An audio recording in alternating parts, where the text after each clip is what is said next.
3 points. Though the difference Inter have closed the gap slightly. Lazio and Roma remain third and fourth respectively. Gab, let's start with the end of that Inter game. Afterwards, Conte refused to talk to the media. Yeah, Conte did not take this one well. He was spiky before the game as well when people pointed out, oh, look, you're going out and signing everybody. And he's like, well, it's not like I signed half of Real Madrid.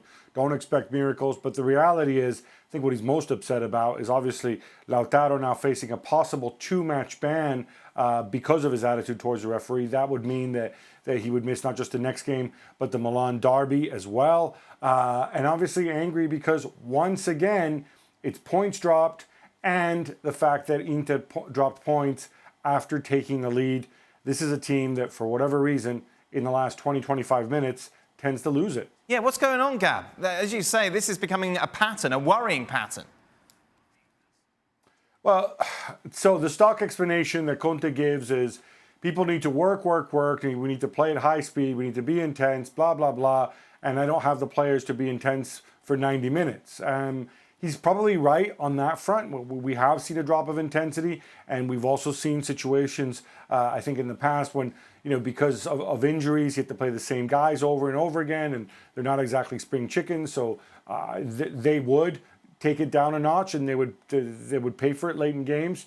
But you know what? There's more than one way to play football. There's more than one way to skin a cat. You can go out there and figure out a different way of playing where maybe, you kind of manage the game better and you don't have to run yourself into the ground. Because even Nainggolan's goal was, and it was unlucky and there was a deflection and whatever else, I mean, that was a result of Stefano Sensi, who had run himself into the ground, not being able to get in position to go and defend Nainggolan.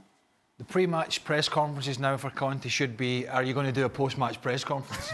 Because we've seen it before. He's a and in some sense, the team's a mirror image of him. We saw it with Lautaro Martinez there.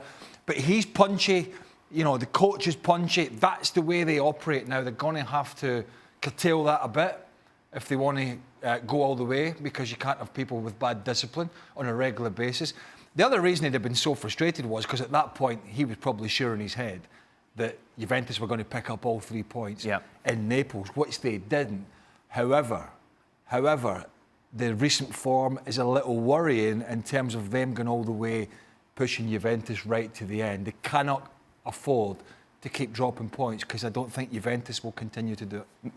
But at the same time, you see that the team is a mirror image of Antonio Conte. I just find, and especially given his tetchiness, as Gab puts it, you're giving the players an excuse to be second best later on. Listen, I understand how you play and everything that goes into you dropping off in the last 20 or 25 minutes, but to Gab's point, you mentioned player signings, and all of a sudden, you kind of threw that as an excuse. We're really not that good. I mean, eventually, that tells them with players' own mentality. Meanwhile, Napoli against Juventus. We don't get to say this very much this season, but what a good week it's been for Napoli, Gab. Well, and weirdly, of course, that has a knock-on effect because it was a good week for Inter and Lazio. They would have never expected it, but they both gained a point on Juve. Like, it was obviously a very, very emotional night for Naples. It's one of those nights when the San Paolo really comes alive, like very few other stadiums in the world. They were busy abusing Gonzalo Higuain before the game, and of course Maurizio Sarri. They were G'd up. Gattuso, when it comes to chest beating and motivating in these extreme situations, that's something he does very, very well. And they were tight. They were orderly at the back.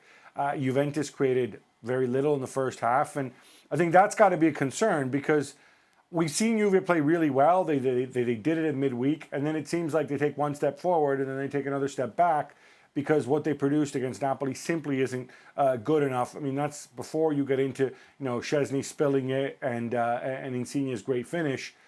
These are games that you felt in the Allegri era they would somehow see out while maybe not playing great. The reality here, they didn't play great and they didn't get away with it. And I think that's what's different. This can't become a pattern for Juve. Otherwise, the Scudetto race is still very much on. And I understand the chest beat, and I understand, Gattuso getting Napoli up for it. But this is an experienced Juve side. Should be used to that. But they just look completely flat today. Well, they had a day where they just did not play as well as they have been. And they had, as Gab said, Napoli were very well organised.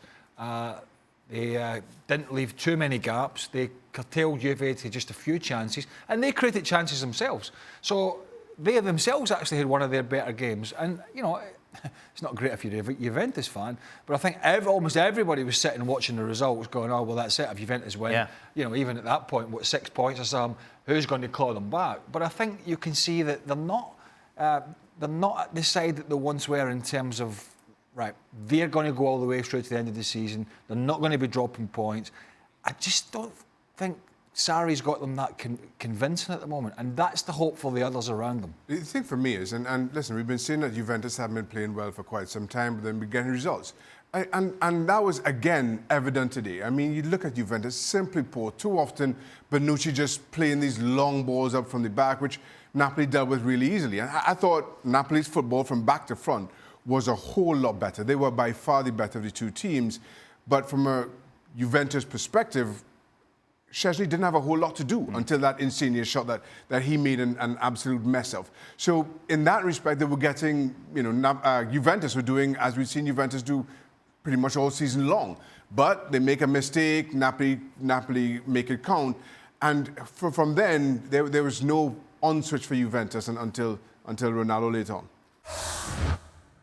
Thanks so much for watching ESPN on YouTube. And for more sports highlights and analysis, be sure to download the ESPN app. And for premium content and live streaming, subscribe to ESPN Plus.